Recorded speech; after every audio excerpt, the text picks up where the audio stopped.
In my third year with him, everyone thought I, the super minor celeb, was finally gonna make it big. But Steven's long-lost first love suddenly came back to life. She tugged at his sleeve, crying, "You won't touch me. Do you think I'm dirty?" So, the day after Steven crashed at her place, I took off. Later, when I was trapped under a landslide, Steven shielded me, hands bleeding wildly. "Sherry, stay with me. If you dare to die, I'll dig up Jack's grave." Steven's a spoiled brat. He's awful, heartless, a smooth-talking jerk, and completely spoiled by money. I still remember the day I knocked on his door myself. Steven sat on the leather couch, half his face hidden in the dingy yellow light. I couldn't see his expression, so I tried hard to look cool, to hide my nerves. "What's your name?" "Sherry." He walked up, checking me out from head to toe. "What a crappy name, kind of dull." Then, he lifted the strap on my shoulder with his long fingers and suddenly laughed. "Sherry, has anyone told you you're too uptight? Not fit for this kind of thing?" Later, whenever I watched the crystal chandelier sway a bit, Steven would whisper in my ear, "Sherry, you're killing me. Someone said I'm not cut out for this." Maybe it's because of that. I ended up being the woman who stayed with Steven the longest. Even his buddies liked to bet at dinners, making a scene. They bet on whether I'd become legit and marry into Steven's family. Suddenly awkward,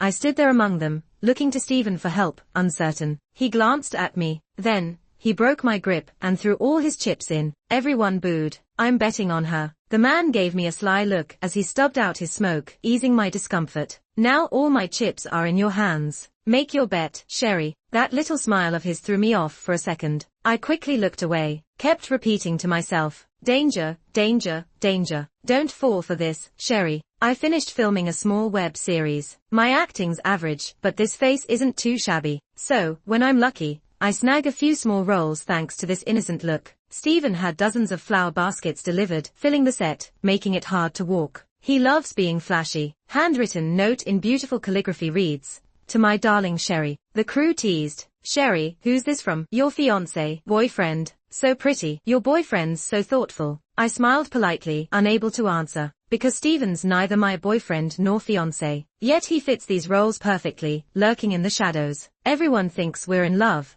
only I know we've never even come close. My assistant giggled, shoving a big bouquet in my arms. "See, Steven cares." I gave a weak smile. Then, my phone rang. My assistant noticed bloodthirsty Steven on the screen and fell silent. Awkward, I turned away to quickly decline the call. When I finally got back to the south suburban villa, the vibe felt off. Steven's crew filled the yard. In the main room, a blood-soaked man lay on the carpet, either dead or barely alive. Steven stood with his back to me, wearing a sleek suit, veins popping on his forearm, clutching a golf club. Hearing me arrive, he rolled up his sleeves, ready to swing again. Steven rarely showed violence around me, but today was an exception. Probably cause I hung up, and he was pissed, taking it out on someone. "Stop it," I quickly intervened. Stepping forward, blood splattered on my shoes. Steven finally stopped. With a stormy look, he glared at me. "You hung up on me." I quickly fished out my phone to explain. There were people around. I couldn't answer. Steven took my phone, paused at the sight of bloodthirsty Steven, then smirked. "Won't happen again. Don't be mad. I'll make you soup tonight." Rising on tiptoes, I wrapped my arms around his waist. I sweet-talked him just like always, thinking to smooth things over. But before I could say more, a timid voice shattered the calm. "Steven." It was a woman's voice, teary-eyed. She was red-eyed and disheveled, rushed out of the room barefoot. I froze for a bit before it clicked. I'd seen her face before. Once, Steven got drunk and pulled me into some antics in the study. As I slumped over the table, I saw a photo under a book. A girl smiling, long dark hair, white dress, plain face. That killed the moment. Like a cold bucket of water was dumped on me. Suddenly, my arm felt so cold against the table. "A brilliant rainbow, you'll know when you see it," Lisa thought, delighted to live in his era. What a romantic line, likely part of a twisted tale. Yet, I couldn't write such words, knowing my feelings for Steven weren't presentable. At that moment, all I could do was turn away, pretend I hadn't seen the photo. Later, my bodyguard mentioned her name was Lisa. Lisa was Steven's first love. She disappeared in an accident, and no one knew if she was alive or dead. Since then, nobody dared to mention her name in front of him. And now, Lisa's standing right here, in Steven's and my home, right in front of me. She's alive. She's not dead. I'm a bit shocked. Right then, Steven kneels down, calmly wiping my shoes with a cloth. Even though he's half kneeling, I'm definitely not in charge. I stay there, frozen. Stephen stands up, leans close to my ear, surprised. That's not like you. My hands and feet turn cold, gripping the flowers I brought. Stephen's eyes, piercing black and white, weigh on me as he continues. You already found out Lisa's alive, didn't you? When Stephen says this, my heart skips a beat. I hadn't heard you mention it to me. His hand lightly rests on my shoulder. My heart jolts, and I finally glance down at the man on the floor, seeing clearly the bloody face. It's clearly my bodyguard. He's like a dog, lying there, barely holding on, struggling to look at me. I start to understand why Stephen is so upset today. Stephen, I can explain. Would you listen? But he turns, throws the handkerchief away, clearly not wanting to hear it. Stephen walks towards Lisa. Who let you out? He lowers his voice, a hint of blame. Over his shoulder, I see Lisa's watery eyes. Her face, without makeup, still looks exactly like those photos from years ago. Why are you barefoot? He lightly scolds, but Lisa's mood isn't soothed. She just stands there, staring me down from head to toe. Finally, her gaze lands on my recently polished shoes. I saw you kneeling to wipe her shoes, Lisa accuses, seeming a bit disappointed. Stephen doesn't reply. She tugs Stephen's sleeve with delicate fingers. Stephen, I'm not wearing shoes. Carry me back, please. I watch her playful sleeve tugging, familiar like it's been repeated many times in their earlier years of young love. This time, Stephen's back moves ever so slightly. Lisa bites her lip hard. They stand there, locked in the moment. Suddenly, standing aside holding flowers, I feel like a side character, or a clown. Stephen probably feels happy. After all, his teenage first love is back. I sigh. They look good together. First love, a handsome guy, and a pretty girl. How's there room for me, a weirdo who barged in later, to make a scene? He'll surely lift her, right? After all, Stephen's always been good at keeping women happy. I don't want to watch any longer and hastily leave. Holding my bouquet, I silently recite in my heart, Canary Rule No. Take the money, know your place, and don't ask too many questions. At night, Stephen shows up in my room. He looks upset standing at the door, lost in thought. I know he's not happy, so I start first. Yes, I had Evan look into Lisa's background, but that's all. He's one of those people you're drawn to but also wary of. With feelings, he always downplays things like it's nothing, hiding his real intentions. Hearing this, I just feel one thing. Stephen's really complicated. By daytime, I think about him again. Under his beautiful exterior is a fragile soul. In this strange yet familiar room, sit two very different souls, Sherry and me. Gently, I place my hand on his shoulder, softly asking, do you have anything to say? His eyes lower slightly, not meeting mine, and replies quietly, no. I know he hesitates. All sincere feelings hide in corners. Finally, one day, I build up the courage to ask, do you like me? He pauses, raises an eyebrow slightly,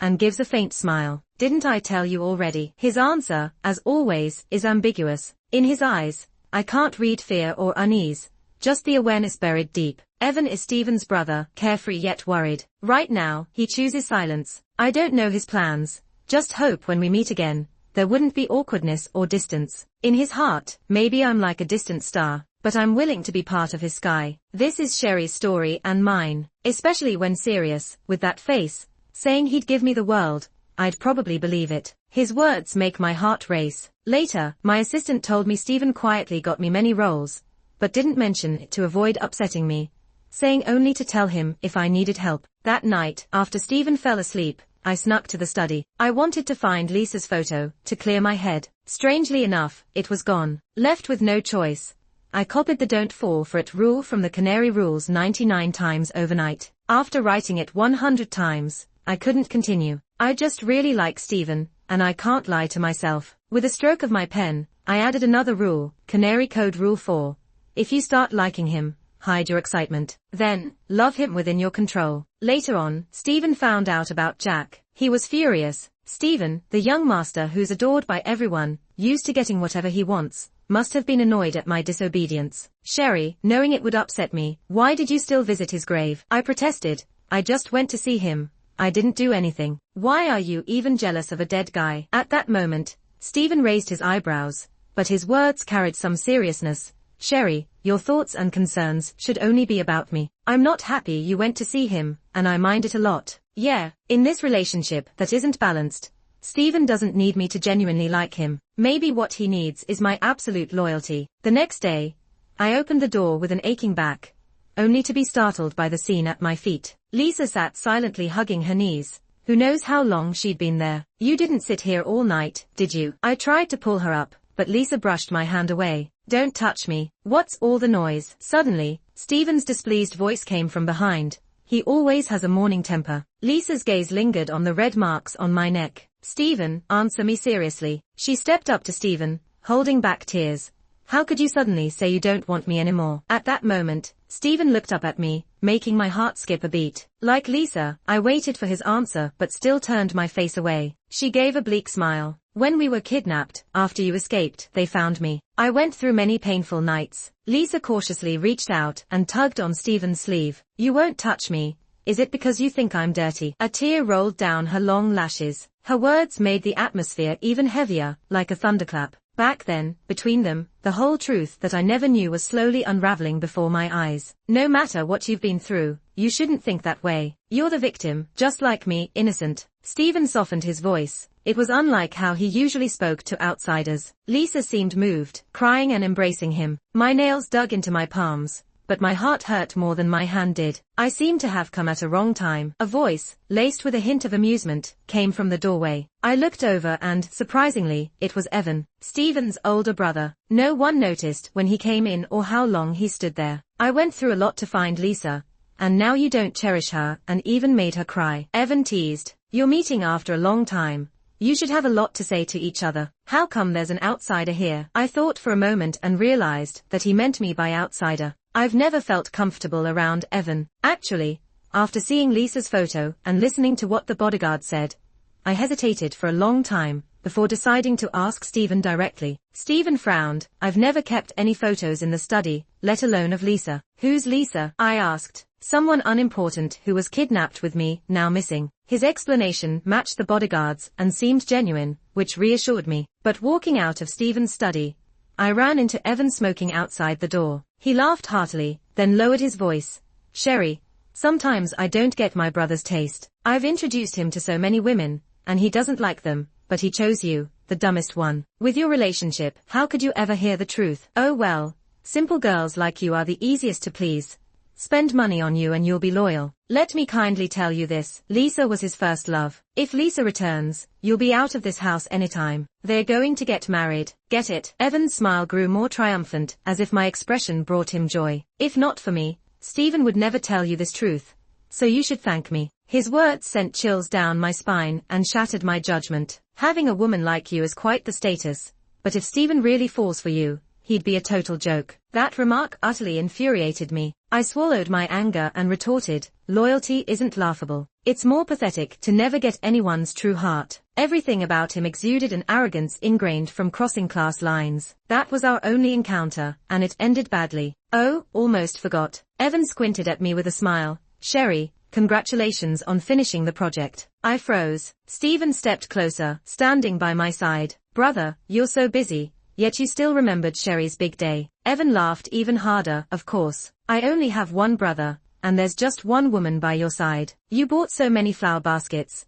Perhaps you didn't know, but one of those was from me too. His gaze flicked between me and Stephen. Evan looked at me, but Sherry, now Lisa's back. Shouldn't you move out? Stephen's expression remained unchanged. Brother, maybe you don't know, but this house is in Sherry's name. When it comes to moving out, it's only up to Sherry to decide. Do you think it's possible that she might kick you out first? I didn't move out. Stephen found a new place for Lisa. After she got in the car, I saw Stephen's secretary coming down with luggage too. Sorry, Sherry, he started to say, but I waved a hand to cut him off. I knew he had his troubles. I've got eyes and I can see. Stephen plans to move with Lisa. Rumor has it, Lisa once saved his life.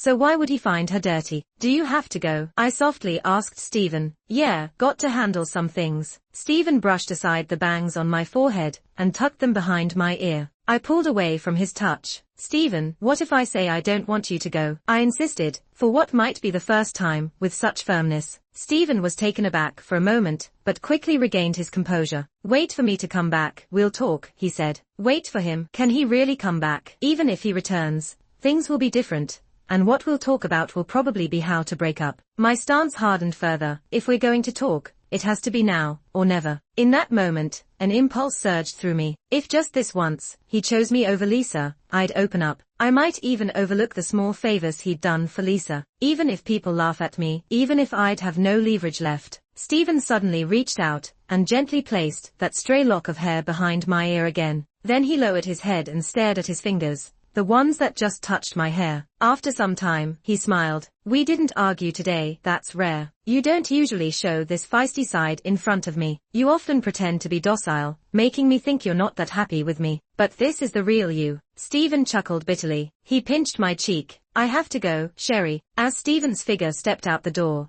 tears I had been holding back finally streamed from my eyes. I really wanted to say, Stephen, it's not like that. I feel safe with you, but there are real issues between us. Lisa standing between us, that photo we never cleared up, and Jack. Doubts always shadow our attempts to reach out to each other. The fifth rule of the Canary Code.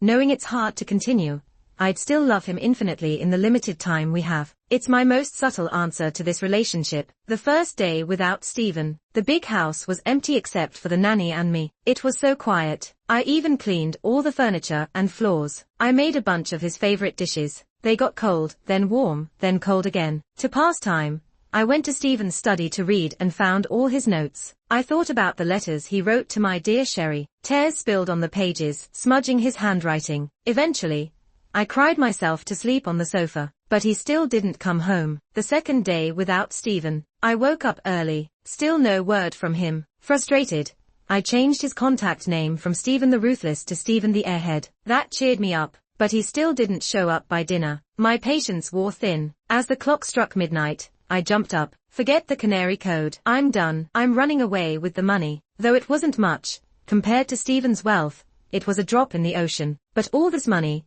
I'd saved from the first acting job I got. I always thought, one day, I'd repay Stephen. I'm grateful to him. He caught me when I was falling. But I always knew, one day we'd part ways. If he ever tires of me and finds someone younger, I'd cry and then forget him. I'd use this money to buy a small house for me and my brother. In this big world, at least there'd be a light on, waiting for me to come home. Forgetting Stephen wouldn't be so bad. Love's opposite isn't hate, it's forgetting. Leaning back in a chair on set, I threw a grape in my mouth. Yuck, so sour, it almost made me cry. Today marks the fourth day since Stephen left. I've resumed my full schedule, hiding away in the mountains to film. They say throwing yourself into work is the best way to deal with a broken heart. Miss Sherry, things have been weird lately, the prop guy said. The well water on set is always warm. My assistant complained, isn't this place haunted? I reassured her, don't worry, if there's a ghost, it'll take you first for always selling me out. Miss Sherry, she whined, don't tease me. Mr. Stephen is the one I'm really afraid of. He asked me to watch your schedule. How could I not tell him anything? I gave her a side eye. You didn't contact him after we came here, did you? She shook her head quickly. I blocked his number before we went into the mountains. I felt relieved. It's really over between me and Stephen. If his people reach out to you again, just ignore it, all right? She nodded obediently. As we were speaking, Lucas walked over. He motioned to me. Miss Sherry, I'm sorry. This is my first time filming a kissing scene. If I don't cooperate well later on, please bear with me. Of course, I replied with a smile. Lucas and I play a couple in this drama. He's a popular idol in a boy band. I've heard he gets a lot of hate online, but the director picked him for the lead role because of all the attention, even if it's bad. I can't help but wonder, why do the good-looking ones always get trashed by people online? Since we're playing a couple, the teachers on set keep trying to set us up, but I'm not interested. My mind's always drifting to someone else. Stephen's face when he's angry, when we argue. Stephen resting his head on my shoulder when he's tired. And the Stephen who gently wiped my tears when I was stressed about practicing lines. All kinds of Stephen, tangled up in my memories. I sighed. Suddenly, the director shouted, you two, come on, the scene's starting. The crew was ready, and Lucas and I got into character quickly. After the lines, Lucas gently kissed me. Honestly, when I was with Stephen, I'd never done a kissing scene. Even if you lack awareness, you know not to do things that'll upset your sponsor. Now, that cage is gone. I'm just me, not an accessory to anyone else. I don't worry about embarrassing someone or making them mad about a kissing scene. That scene ended smoothly. Miss Sherry, look behind you, my assistant nervously pointed out. I followed her gaze. I thought I was seeing things, maybe hallucinating. How is Stephen here? Why would he be at this location? Stephen was dressed in a parka with a gloomy look on his face. I rubbed my eyes, doubting my own sight. His face was unshaven, looking somewhat worn out. He didn't speak, but I could feel his anger. Before I could say anything, Stephen grabbed my wrist and pulled me out of the set. Hey, we stopped in a secluded cave. Sherry, what do you think you're doing? Here, away from people. Stephen dropped the polite front. He squeezed out his words through clenched teeth, pulling a disappearing act on me. Did you get that idea from too many drama shoots? Who taught you this? And you shot a kissing scene, huh? I told you clearly before I left. Just wait till I get back so we can talk. You just vanished. Is that your idea of waiting? I kept my lips shut, not saying a word. Then, Stephen tossed something at me. I caught it. Looking closer, I realized it was the rules I wrote, the Songbird Manual. Crap, how did I leave this behind? Sherry, if it weren't for finding this silly notebook, I'd still be clueless right now. I've never once laid down these sorts of demands on you. Seems like you're quite the rule maker for yourself. Stephen paused, his eyes glimmering with a bit of defeat. For so long, I had no clue that you felt so burdened being with me. I stared at him, replying slowly, word by word. Yes, I was really burdened. This whole relationship was unequal from the start. You've always been good to me, and I owe you a lot. So pleasing you felt like my duty. Now that Lisa's back, I know when to step back, even if it's embarrassing. I don't want to go on blindly like this anymore. I clenched my fists, pressing on. Do you know, Stephen, whenever I got flowers, people would ask if they were from my boyfriend or fiancé. They'd look at me with envy, but behind it, I felt the bitterness. I couldn't answer, because I wasn't entitled to. Stephen looked at me intently, then suddenly laughed. Sherry, you're not jealous, are you? If I'm leaving, though, the answer doesn't matter anymore. He doesn't love me, and giving him my heart would just be a joke. This is the last scrap of dignity for my pride. Stephen, we should end this here. Stubborn as ever, I spoke it aloud. Stephen's typically proud face showed cracks. He hesitated, gritting his teeth as he asked, Sherry, what did you say? I don't agree. I chased you this far, because I made up my mind. Today, I'm making it clear. I like you. Even if you have someone else in your heart, I still like you. But suddenly, the ground below us began to tremble. I barely had time to process what Stephen said before I stumbled, nearly falling. Sherry, he quickly reacted, realizing something was wrong, grabbed me, and we started running. But it was too late. The mountains and trees around us seemed to cave in with some immense force, crashing down with violent shudders, their heavy forms collapsing. The world crumbled around us. In the chaos, I tightly grasped Stephen's hand, until everything faded into darkness. I don't know how much time passed. Sherry, don't fall asleep. Someone was calling my name. It was Stephen. I tried to open my eyes, but my eyelids felt heavy, and every part of my body ached. Though weak, he still issued a fierce threat. If you die today, I'll dig up Jack's grave. That woke me up completely. There was an earthquake, with a landslide. We probably got buried under it all. Stephen's rough voice echoed near me. I tried to speak, but only managed a painful moan. Stephen, I'm in pain. I'm speaking with a hint of tears. Where does it hurt? He sounds nervous, reaching for me in the dark with his other hand. That hand feels just as wet, like it's injured. Sherry, hang in there a little longer. Someone will come to save us soon. Before heading into the mountains, my people stayed in the nearby town, so they'll find us soon. We'll be okay. Then he changes his tone. The gentleness is gone, trying to sound tough. If you die here, you're getting buried with me. Even on the road to the underworld, I won't let you look at Jack for another second. Ah, this guy is such a child. How obsessed is he with Jack, anyway? I try to lift my arm, but it's useless. Even now, while he's saying such mean things, his body still shields me tightly. Stephen's arm gives me a little space. It's not much, but enough to protect my face and neck. My nose tingles, but I think of what he just said, and I can't calm my feelings. Stephen, did you say you like me? I get a little excited, which brings a dull pain to my chest. When we wrapped up filming that day, I was saying goodbye to Jack. He gave me money when I was in a tough spot. Without him, I might not have made it. I know you're upset, but I wasn't planning to see him again. My voice starts to weaken. I said I like you, Sherry. He pauses. Stephen repeats it. This situation isn't exactly romantic, but my heart pounds anyway. And that photo, Evan told me it was from Lisa. You're tricking me. He also said it'd be embarrassing for you to fall for me. Stephen sounds a bit surprised and answers softly. I didn't trick you. That photo was something Evan instructed your bodyguard to slip into my study. The writing on it was his too, and it was just a pawn in Evan's game. He knew it would cause a rift between us. After all, Evan's willing to do anything for inheritance. And actually, Evan found Lisa a while ago. They struck a deal. Now that Dad's sick, it's the perfect time for him to make his move. Sherry, I'm glad I can still say this. Would you be willing to leave Jack and be with me? Or not, really? It's okay if you don't. I can't live without you anyway. I'm already this embarrassed. I'm not scared of you laughing. Just having my love for you is enough. Stephen, I like you too. I tried to steady my voice. What did you say? This thing between us didn't start off with much dignity, and I'm a little scared. But what Stephen just said gave me the courage to take a step forward. He chuckles quietly. Sherry, hearing you say that makes dying here today feel worth it all. From now on, I won't be jealous of Jack anymore. Sherry, Stephen's voice suddenly turns gentle, a bit faint. He finds my hand in the dark and holds on tight. I hold back my tears and feel a little nervous. I sense like I'm on the edge of some big realization, even if it's not the right time for this.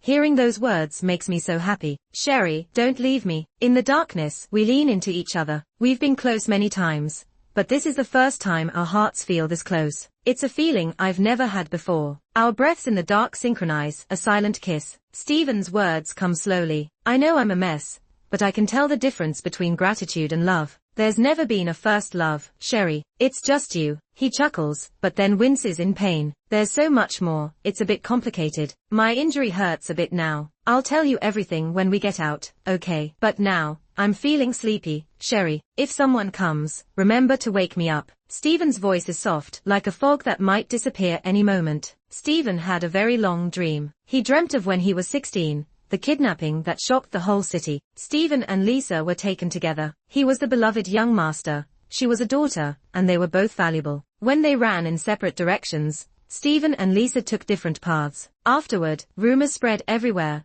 saying Lisa saved him. But only they knew there was no savior involved. Choosing those different paths left the rest to fate. When Stephen got rescued, Evan finally dropped the act and looked at him coldly. Stephen, how come you're back alive? What a pity. It's only after that did he realize, in this family, who gets to be the heir matters more than family or blood. He and his brother were destined to clash over profit. Because their grandfather favored him more, Evan worked tirelessly to outdo him, always one-upping him, until eventually, the public opinion slowly began to shift, with talk that Evan might be the better choice to take over Stephen's family. And then, their grandfather fell ill. That's when Evan started secretly introducing women to him. Stephen was well aware, but he never touched them. That cheap, overwhelming perfume really made him sick. All that fake charm and sultry looks, seeing them made Stephen want to puke. And that calculated approach. It was obvious those women were just spies sent into his life to unsettle him. The more Evan forced him to kneel, the more Stephen wanted to stand tall. He needed to fight back. So, Stephen's demands were pretty simple. He needed a clean woman by his side, as long as she wasn't one of Evan's people and was good-looking, or at least someone that could convince Evan that Stephen was just a useless pushover. That's when Sherry showed up, fitting all those criteria. She was intriguing. The first day they met, she was clearly naive, but tried to act all seasoned. Mr. Stephen, let me stay, she said. In that dim room, where many women had offered themselves, women who loved spraying the likes of Shuefu and Dubai Essence. But Sherry's slip dress just carried this faint laundry detergent scent. She looked at him with eyes that were as clear and pure as a crystal-clear lake. Every dime he sent her way actually went to paying off debts or supporting her brother. Stephen couldn't believe such a strong family bond still existed. He was also a brother, but all he'd ever received was endless coldness and manipulation. Every time Sherry, glued to her phone, nagged her brother with countless reminders, Stephen found himself a little jealous. Later, Stephen met with her brother without telling Sherry. The boy was still young, awkwardly timid, and clearly scared. Leaning against his car, Stephen put out his cigarette and said, "Do you know how hard your sister works? Study well. I'll have someone check on your progress. If you flunk, I've got ways to deal with you. And stop sending those dramatic texts about ending your life to your sister. If you're gonna do it, then hurry up. If you're too chicken, then man up. Just don't mess with your sister's feelings." Sherry's brother was terrified. He promised to listen and then cautiously asked, "I get it, but who are you?" At that moment, with a lighter in hand, Stephen paused. Who was he, really? What was he to Sherry? Stephen lit his cigarette, a slight smile curling his lips. "Your brother-in-law." And he added, "Don't tell your sister about this. Otherwise, I'll have someone cut your tongue out, okay?" Completely frightened, the boy ran off in tears. That evening, back at the suburban villa, Sherry was in high spirits and cooked up a storm for dinner. She said her brother called and promised to turn his life around, focus on his studies, and no longer felt suicidal. Stephen felt pretty good too. He pulled Sherry onto his lap, buried his face in her neck, and for the first time, felt this warmth spread inside. His life had always been smooth sailing. Even with Evan around, nothing could derail his extravagant and passionate existence. Yet, it was only beside Sherry that he found a sense of grounding and peace. As she wrapped her arms around his shoulders, in a soft voice, she asked him what was up. Stephen laughed. Nothing much. He simply felt that his Sherry was wonderful. With her, everything was just right. He discovered Jack's existence by accident. Sherry had never mentioned Jack before, yet her schedule oddly included visits to a cemetery. That was when he realized how intensely he cared for Sherry. This wasn't just a fling or a spur-of-the-moment thing. After digging into Sherry and Jack's history, Stephen was seething with jealousy. Meeting when they had nothing, Jack became this untouchable idol who reached out during Sherry's hardest times,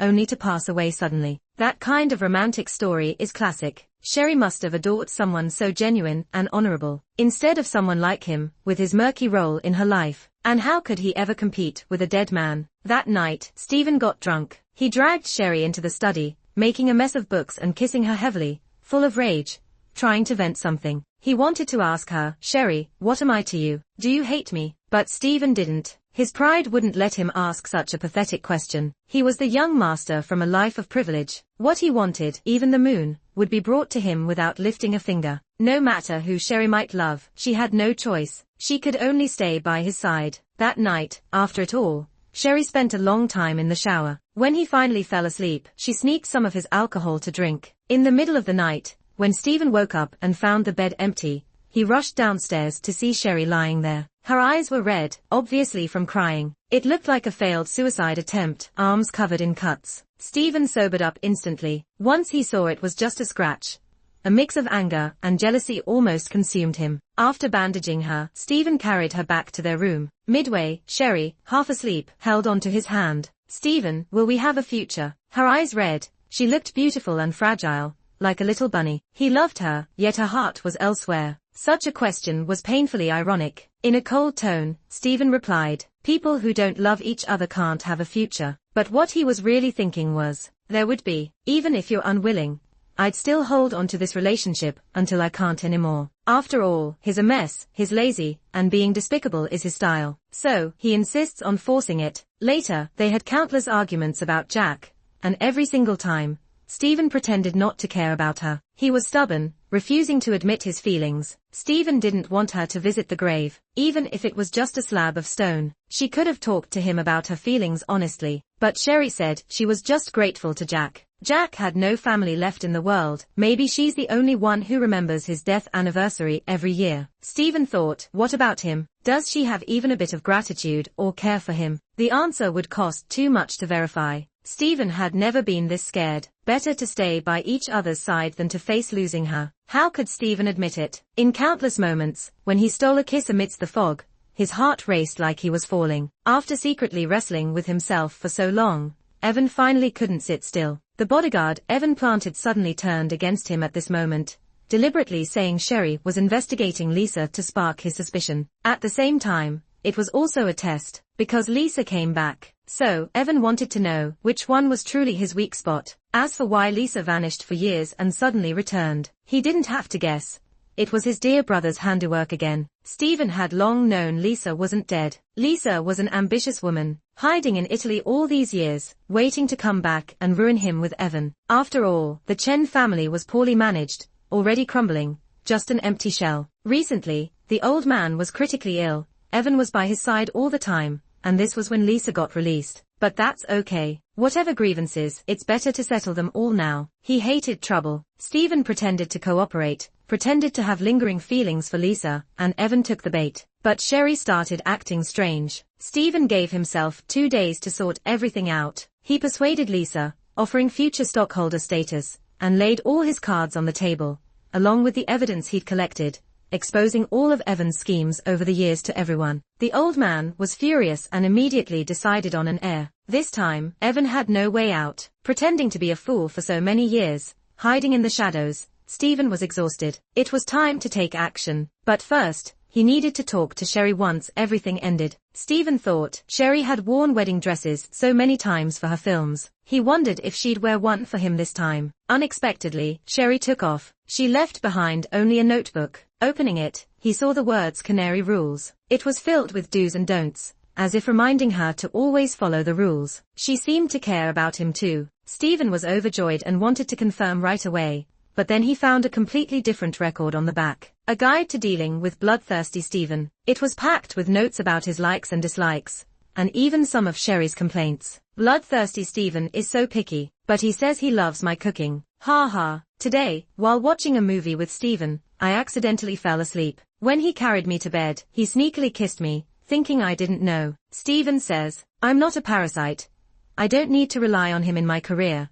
I have my own strength and shine, but is willing to catch me when I fall. How nice. Bloodthirsty Stephen fought again today. His hand was bleeding. It hurt me to see. I told him not to lose his temper like that. He promised me. So odd. My brother asked if I was dating today. I said no. He said good. You gotta be careful picking guys.